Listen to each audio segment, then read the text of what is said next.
ialah hak segala bangsa dan oleh sebab 17 Agustus 1945. Semua orang mengenangnya sebagai Hari Proklamasi Kemerdekaan Indonesia. Di balik hari bersejarah tersebut, ada satu sosok proklamator masyhur yang punya peranan penting bagi peristiwa itu dan sejarah Indonesia secara keseluruhan. Dia adalah Muhammad Hatta. Jujur, lugu, dan bijaksana. Itulah kata-kata yang digunakan oleh Iwan Fals untuk menggambarkan sosoknya.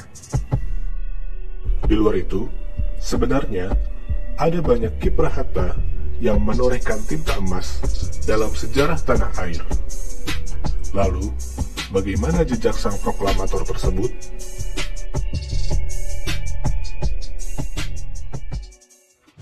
Begin al van mijn jeugd. Toen een vriend, een neef van mijn grootvader.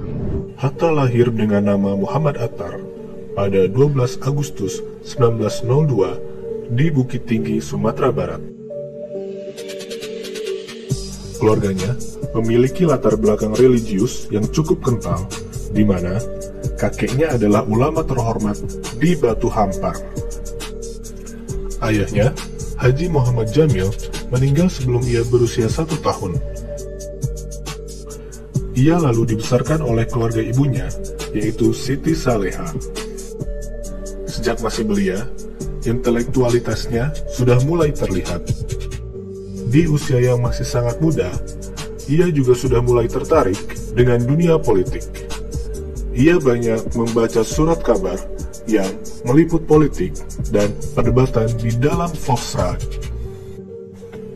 Ketertarikannya pada politik dan gerakan kemerdekaan kemudian semakin kentara saat ia menjadi bendahara bagi Yong Sumatera Nenbon cabang Padang di usia 16 tahun.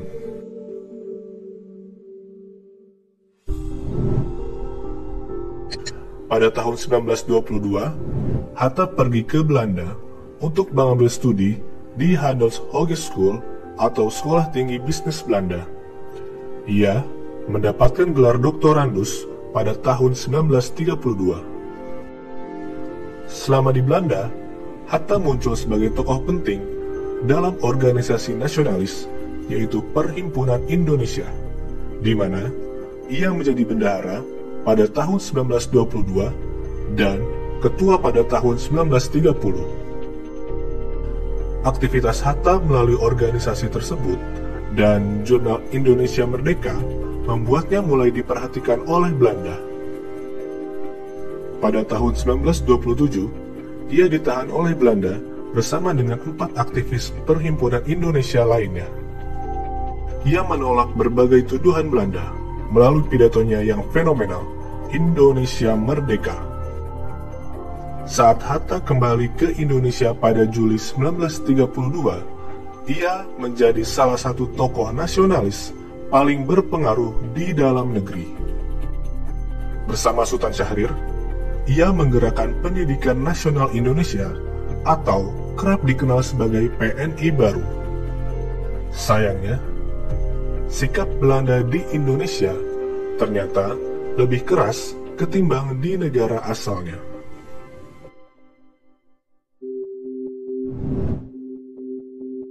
Pada Februari 1934, ia ditahan bersama Syahrir dan anggota PNI baru lainnya di penjara Glodok. Ia kemudian dibuang ke Tanah Merah Bovendigul tanpa proses pengadilan. Bersama Syahrir, Hatta lalu dipindahkan ke Banda Neira pada tahun 1936, di mana ia bertemu dengan 2 tokoh lain, yaitu Cipto Mangunkusumo dan Iwa Kusuma Sumantri. Di masa pendudukan Jepang, Hatta dianggap sebagai tokoh yang terlalu berpengaruh, sehingga mereka memilih untuk tidak menentangnya terlalu jauh.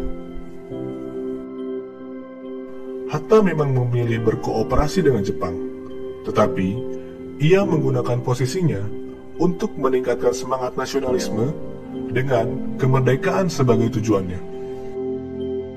Selama pendudukan Jepang, ia menjadi wakil ketua dari Putra, anggota BPUPKI, dan juga PPKI. Seiring dengan revolusi masyarakat Indonesia yang tak terbendung, Hatta bersama Soekarno tampil sebagai pemimpin utama gerakan tersebut. Akhirnya, pada tanggal 17 Agustus 1945, ia menjadi salah satu proklamator kemerdekaan Indonesia.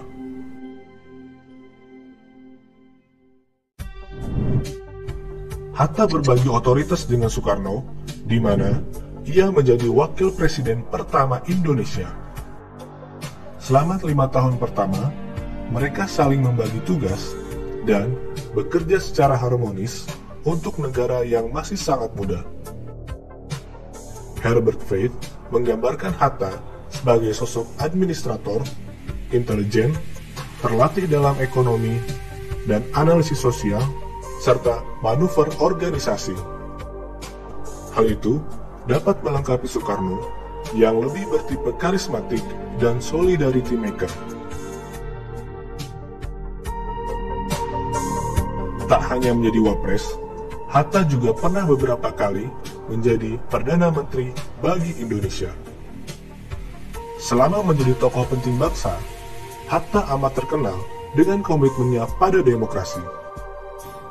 Ia misalnya mengeluarkan Maklumat X yang dianggap sebagai tonggak awal demokrasi dan legitimasi bagi partai politik di Indonesia. Selain itu, ia juga dianggap tokoh koperasi, di mana ia digelari Bapak Koperasi Indonesia dalam Kongres Koperasi II pada 17 Juli 1953. Kerjasama dengan Soekarno ternyata harus menemui akhir di tahun 1956 ketika Hatta mengundurkan diri dari kursi wakil presiden.